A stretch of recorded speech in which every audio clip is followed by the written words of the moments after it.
everything you know about decluttering is wrong. Here's why. The thing with decluttering is that most people do it the wrong way. That's why it feels impossible for them to do that. Maybe you know it from yourself. Have you ever shuffled things around instead of just getting rid of them? Yeah.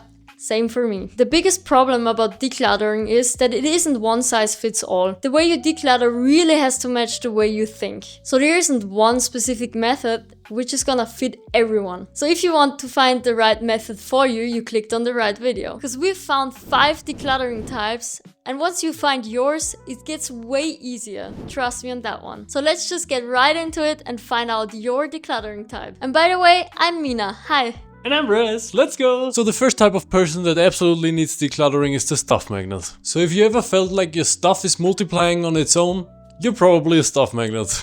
If you're a type 1 person, you probably own way too much.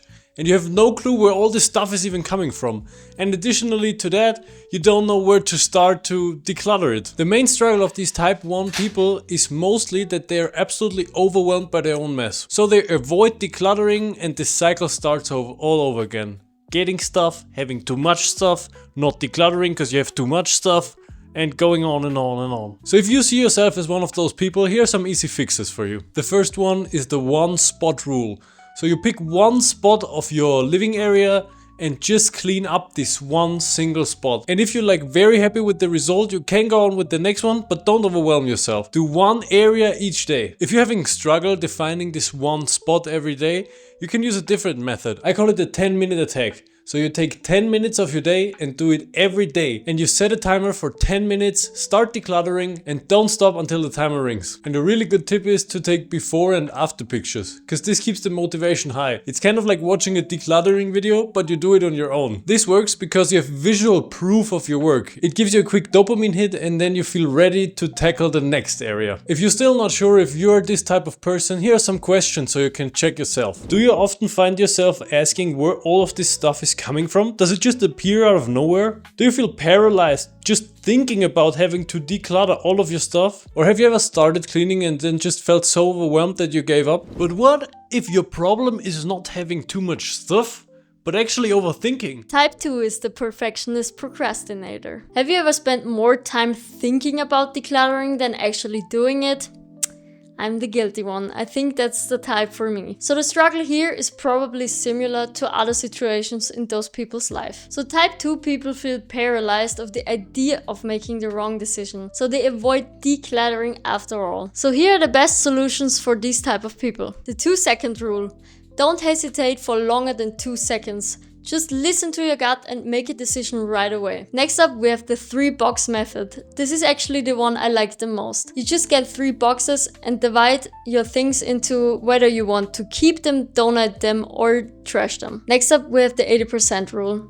This one is a hard one because you really have to be honest with yourself. If you don't use an item 80% of the time, it's clutter. So get rid of it. So if you're not sure if you're this type, make a self-check and ask yourself these questions. Do you feel like you need a perfect plan before you start decluttering? Or do you keep things because you're afraid of regretting it later? Or have you ever delayed decluttering because you don't know where to begin? But what if none of these questions apply to you and your real struggle isn't about perfectionism, but about emotional attachment? Then you're probably type 3, which is the memory hoarder. Have you ever picked something up to throw it away and then eventually put it back on its place because it's a card from your second degree's aunt who gave it to you for your 2nd birthday? Yeah, then you're probably a memory hoarder. Those kind of people hold on to things due to emotional reasons and not because it's practical. If you identify with this kind of description, your main problem is probably that letting go feels like you erase a part of your life.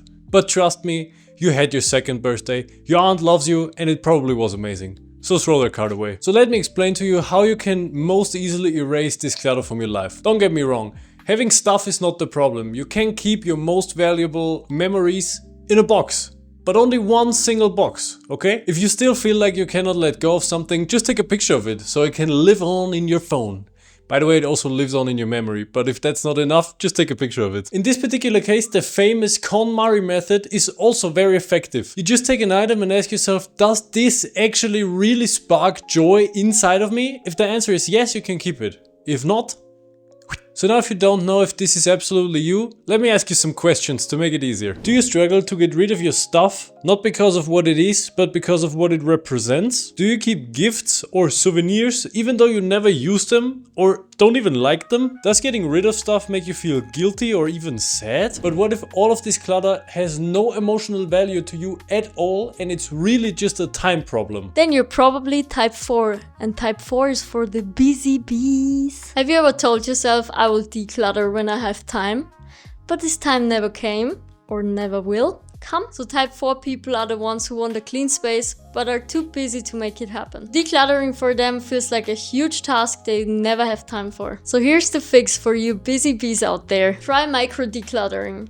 5 to 10 minutes a day, one area at a time, but make sure to do it every day or dedicate specific days to do that task. Another great tip is decluttering as you go. I like to get a box, put it in my room, and every time I find an item I no longer use, I put it in that box. Another good rule is the one in, one out rule.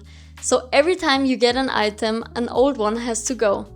I know people who make it even more strict. If they get one new item, they have to let go of 3 older ones. This way, every time you buy something new, you really have to ask yourself, is it worth letting go of 3 older things? To ask yourself if you're type 4, make the self-check with these questions. Do you always mean to declutter but never actually get the time to do it? Does your space slowly fill up because you don't have time to deal with it? Or would decluttering feel easier if it happened in small steps instead of one big project? But what if not one of those types really fits for you? So now we told you a lot about the different types, but there's still a good chance that you didn't found yourself 100%. If this is the case, you're probably type 5, the chameleon. So you're not 100% stuff magnet and also not 100% memory hoarder. What you are, my friend, is a mix of all the different types. Some techniques work for you very good, others just don't. So now I have some good and some bad news for you.